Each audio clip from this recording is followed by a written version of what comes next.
On average, the United States has been starting wars with other nations once every 10 years since its founding. And during this time, Iran hasn't started any. Foreign interest in Iran during the modern era began in the early 1900s with the Anglo-Persian Oil Company. The British Crown became dependent upon Iranian oil, and the people of the Middle East were subjected to a century of betrayals, strategic deception, and psychological operations. In 1921, Britain overthrew the Iranian government. During World War II, both Britain and the USSR invaded Iran to steal their oil. In 1953, Britain and the USA overthrew the Iranian government. After 9/11 was carried out by the USA and Israel, Osama bin Laden and Al-Qaeda were blamed, assets of Western intelligence agencies, and the foreign Zionists then began a campaign of mass murder in the region that has so far amassed a death count in the millions. And when Zionist forces occupied Iraq, the Iranians knew they were coming for them, and so they prepared accordingly. Less than 48 hours before the United States and Israel attacked Iran on February 28th, the United States had just concluded their most productive round of nuclear negotiations in years, and had agreed to meet again in 4 days. The independent mediator announced that a peace deal was within reach, and said Iran had agreed it would never have enough nuclear material to create a bomb. Iran had offered full IAEA access to its nuclear sites. Iran offered to downblend its highly enriched uranium stockpiles to the lowest possible level and convert them into irreversible fuel. Technical talks were scheduled for the following Monday in Vienna, and a fourth round of political negotiations was scheduled within the week. But 48 hours later, Trump and Israel launched an attack on Iran. The initial strikes included the nation's leader and 178 Iranian schoolgirls, who were murdered by the U.S. with a double strike of Tomahawk missiles. The so-called Army, Navy, and Air Force that Trump brags about completely destroying were decoys meant to help waste U.S.-Israeli munitions.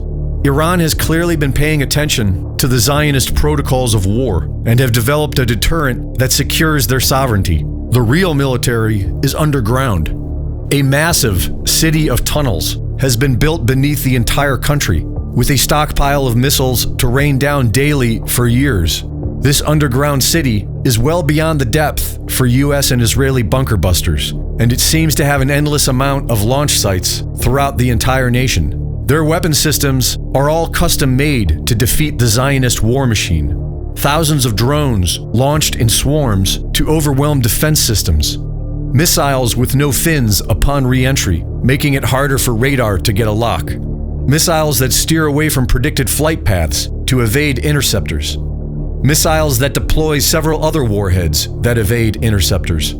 And hypersonic missiles fast enough to evade modern air defense systems. Iran is having so much success that on March 21st, they launched a single strike against Israel's nuclear facilities at Dimona and hit the target in an impressive show of force that sent a clear message. Iran can now target Israel's nukes at will.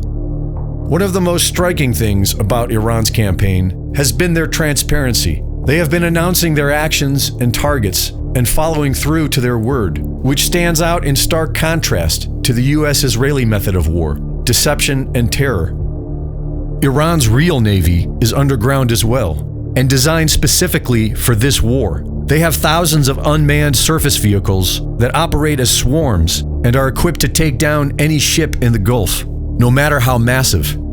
After decades of being exploited and playing nice, Iran has effectively nationalized the Strait of Hormuz, which has always been their home. Iran has been planning this since 2003. They have enough munitions for years and are continuing to produce more underground. The US and Israel, on the other hand, are already running out. Iran has made it clear they will not submit to the Zionist threat, and they will tank the world economy if they need to, which is well within their ability at any moment right now. Greg Reese reporting.